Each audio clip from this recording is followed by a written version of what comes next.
Hello, നല്ല നമസ്കാരം. Hi. ഒരു വലിയ സത്യം പറയട്ടെ. നമ്മളിൽ പലരുടെയും അവസ്ഥ ഇത് തന്നെ ആയിരിക്കും.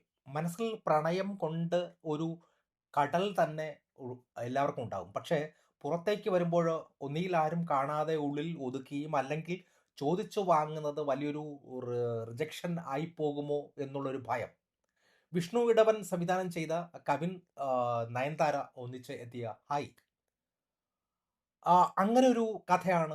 കോളേജ് കാലം തൊട്ട് ആഗ്രഹിച്ച പ്രണയം നടക്കാതെ വന്നപ്പോൾ വീട്ടുകാരുടെ അല്ലെങ്കിൽ അറേഞ്ച് മാരേജിൽ നിന്നും രക്ഷപ്പെടാൻ ചെന്നൈയിലേക്ക് ഓടിപ്പോകുന്ന മയിൽസ്വാമി എന്ന കഥാപാത്രത്തെയാണ് കവിൻ അവതരിപ്പിക്കുന്നത്.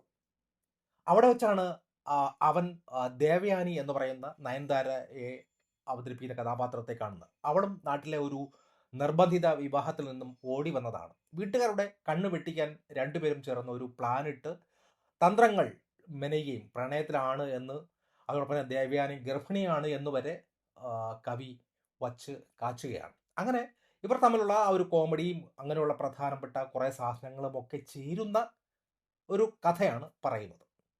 വലിയ ക്രൂരതകളോ അതോടൊപ്പം തന്നെ വയലൻസോ ഇല്ലാതെ കുടുംബത്തോടൊപ്പം ഇരുന്ന് ആസ്വദിക്കാൻ പറ്റിയ ഒരു ക്ലീൻ ഫീൽ ഗുഡ് എന്റർടൈനർ എന്ന ഒരു രീതിയിൽ ഈ ചിത്രത്തെ പരിഗണിക്കാം.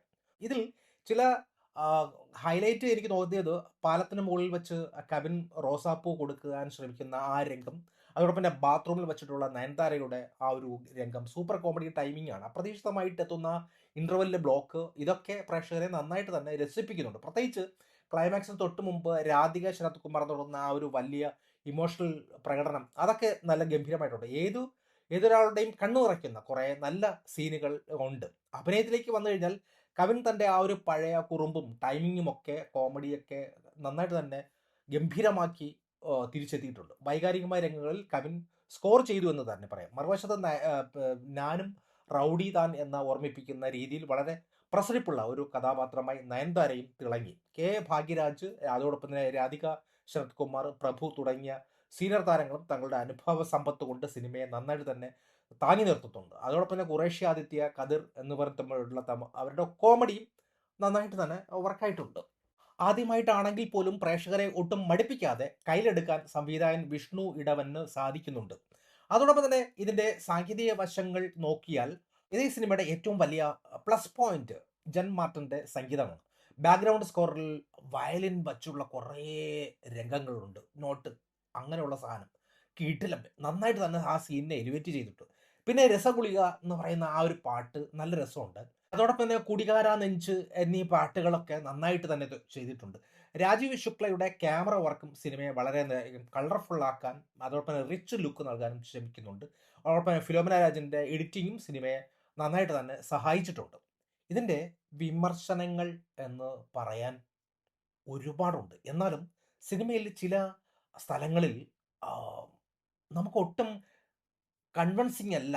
കവിനും നയൻതാരയും തമ്മിലുള്ള ഇൻഡിവിജ്വൽ ആയിട്ടുള്ള ഒരു പല ഫ്രെയിമിലും ഇവരുടെ കെമിസ്ട്രി അത്ര കണ്ട് വർക്ക് ആവുന്നില്ല എന്നുള്ളതാണ് എനിക്ക് തോന്നിയിട്ടുള്ളത്. പ്രത്യേകിച്ച് ഞാനൊക്കെ 90 കിഡ്സ് ആയതുകൊണ്ട് പ്രിയദർശൻ്റെയൊക്കെ ഒരുപാട് സിനിമകൾ കണ്ടിട്ടുള്ളത് കൊണ്ട് തന്നെ ഈ സിനിമ വളരെയധികം ക്രിഞ്ച് ആണോ എന്ന് ചോദിച്ചാൽ ക്രിഞ്ച് ആണ്. അതിനപ്പുറം ഇതൊക്കെ പഴകിയ ഒരു കഥയാണ്. അതായത് ഈ വീട്ടുകാരെ പറ്റിക്കാൻ വേണ്ടി നടത്തുന്ന ചില ലക്ഷ്യങ്ങൾക്ക് വേണ്ടി മാത്രം നടത്തുന്ന കുറേ കള്ളം പറച്ചൽ പരിപാടി, അതിനെ ചുറ്റിപ്പറ്റിയുള്ള കുറേ കോമഡികൾ, അത് വീട്ടുകാരെ പറ്റിക്കാൻ നടത്തുന്ന കുറേ ഡ്രാമാസ്, ഇതൊക്കെ നമ്മൾ ഒരുപാട് കണ്ടിട്ടുള്ളത് കൊണ്ട് തന്നെ പഴയ പിന്നെ ടിവിയിലൊക്കെ വന്നിട്ടുള്ള ഒരുപാട് തമിഴ് സിനിമകളിൽ തന്നെ ഈ കഥകൾ പറഞ്ഞു പോകുന്നത് കൊണ്ട് തന്നെ വളരെയധികം പ്രഡിക്റ്റബിൾ ആണ് ഈ സിനിമയുടെ കഥ എന്നത് മറ്റൊരു നെഗറ്റീവാണ്. അതോടൊപ്പം തന്നെ ഇവർ തമ്മിലുള്ള പ്രായത്തിന്റെ നന്നായിട്ട് തന്നെ നയൻതാര കോമഡിയൊക്കെ നന്നായിട്ട് കെവിനും നന്നായിട്ട് തന്നെ ചെയ്തിട്ടുണ്ട്. പക്ഷേ എങ്കിൽ പോലും ഇവരുടെ പ്രായങ്ങൾ തമ്മിലുള്ള ഒരു നന്നായിട്ട് ബ്ലെൻഡ് ചെയ്യുന്നില്ല. അത് കൃത്യമായിട്ട് തന്നെ.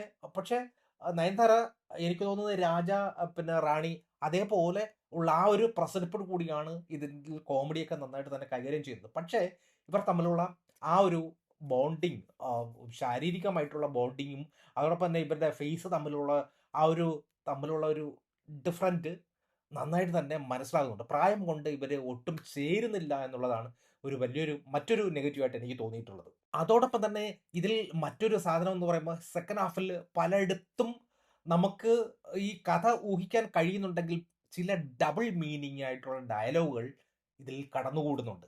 അത് കോമഡിക്ക് വേണ്ടിയാണെങ്കിൽ പോലും ആ ഒരു ഡബിൾ മീനിങ് എനിക്ക് അത്ര കണ്ട് അങ്ങ് ദുഹിച്ചിട്ടില്ല.